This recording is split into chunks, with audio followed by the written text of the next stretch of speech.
Vamos lá, amanhã é dia de UFC 320, né? Main Event, a esperada revanche entre Alex Poatan e Magomed Ankalaev.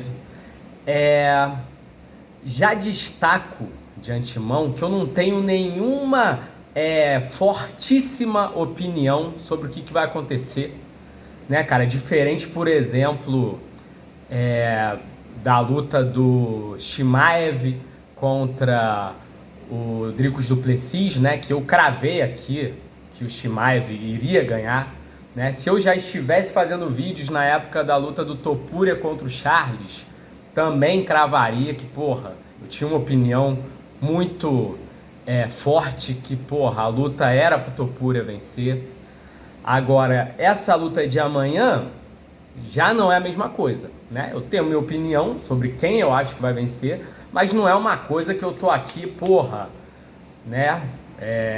Não vou dizer certeza, porque, né, se você tem certeza no MMA, você é um idiota, né, cara? Mas nessas outras duas lutas que eu mencionei, eu realmente tava bem certo, acreditava muito na minha opinião, né? Em relação à luta de amanhã, já não é bem assim, né, cara? Eu não arrisco nem a tentar imaginar como essa luta vai transcorrer, assim, a dinâmica da luta, né, cara? É aquilo, o Ankalaev tem um boxe melhor, né? Mas vai buscar, né, encurtar uma distância no boxe e buscar um pouco de grappling, como ele fez na primeira luta, né? Poatan, né, vai tentar se manter em pé e machucar o Ankalaev. Espero que ele seja mais ativo do que ele foi na primeira luta. Eu achei que ele se limitou demais aos chutes na perna e a um jabzinho também. Pouca coisa, deveria ter mandado mais jab até. E acho que deveria ter sido um pouco mais agressivo, né? Foi muito bem na defesa de quedas, mas é aquilo, você é mais agressivo, você também vai se abrir para ser derrubado, né? E assim, vamos lá. A real é que eu acho que o Poatan vai ser derrotado. E eu acho que o Poatan vai ser derrotado, cara, muito por questões, digamos assim, históricas, né? Se a gente olhar a história ali do UFC, quando a gente fala de revanches em lutas por cinturão, né, cara? Se a gente der uma olhada nisso, a gente vai ver que a vantagem do lutador que venceu a primeira luta é muito grande, né? Normalmente, quem vence, né, numa luta de cinturão, né? Se a gente tem uma luta de cinturão, o lutador vence, e aí a gente tem uma outra revanche também pro cinturão. Dificilmente quem ganhou a primeira luta perde a segunda. E mesmo nas situações em que isso acontece, né, quem perdeu a primeira luta vence a segunda, a gente consegue ver claramente que são situações meio que específicas em que faz total sentido que seja assim. Vou dar um exemplo aqui, né? Derrota do Georges St-Pierre contra o Matt Serra, né?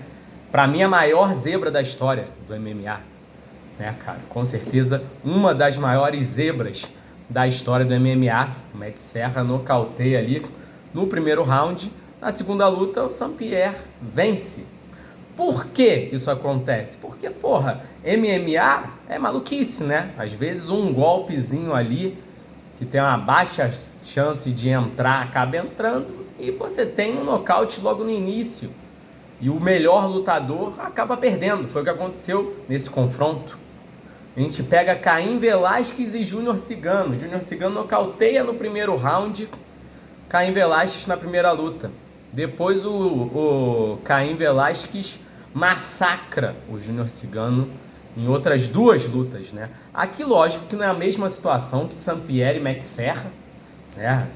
O St-Pierre era infinitamente melhor do que o Matt Serra, né? O Cigano nocautear o Velasquez na primeira luta não foi zebra, mas o Caim mostrou, porra, que estava num nível diferente, né? O que mostra como o Caim Velasquez era foda, né? Porque o Cigano no auge era um monstro, mas o Caim Velasquez no auge era talvez o melhor peso pesado da história do MMA, né? Era um absurdo.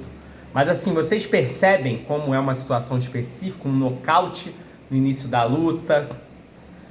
É um outro tipo de situação também, que a gente pega outros contextos em que quem perdeu a luta, a primeira luta, venceu a segunda. De novo, Georges St-Pierre. Georges St-Pierre e Matt Hughes. Perde a primeira luta para o Matt Hughes e ganha a segunda. O que acontece aqui? O St-Pierre era muito jovem na primeira luta dele contra o Matt Hughes. E a segunda luta só vai ser depois, né, cara? O St-Pierre tem tempo de lutar contra outros adversários, evoluir, tinha um potencial enorme, obviamente. E aí na segunda luta mostra que chegou a hora dele.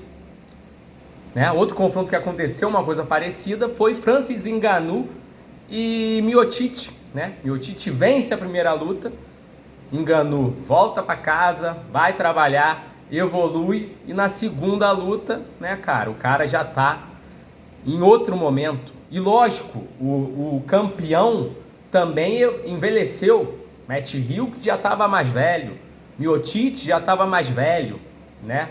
Passaram anos ali entre as lutas. Então, quando eu vejo essas lutas em que o perdedor consegue vencer a revanche, a gente encontra situações em que faz total sentido, né, que isso tenha acontecido.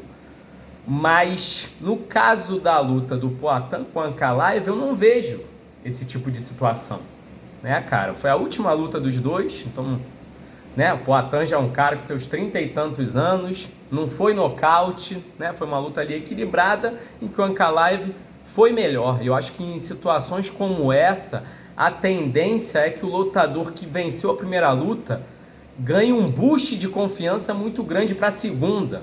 Né? Ainda mais numa situação em que o Poatan era o cara que tinha mística e tal, estava nocauteando todo mundo. Né? Eu acho que o Ankalaev vai ganhar muita confiança e o Poatan vai perder confiança.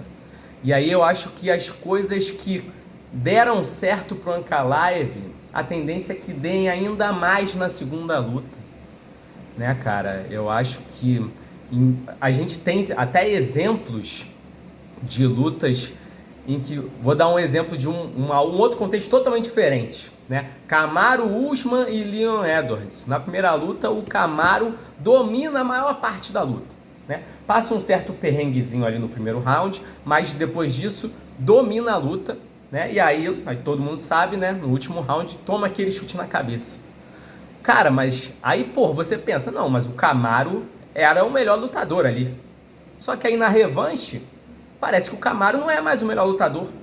Porque mesmo não tendo dominado a luta, a vitória pro Leon Edwards dá um boost de confiança pra ele, tamanho que, porra, cara, na segunda luta, ele é outro cara, né? E o Kamaru também é outro cara.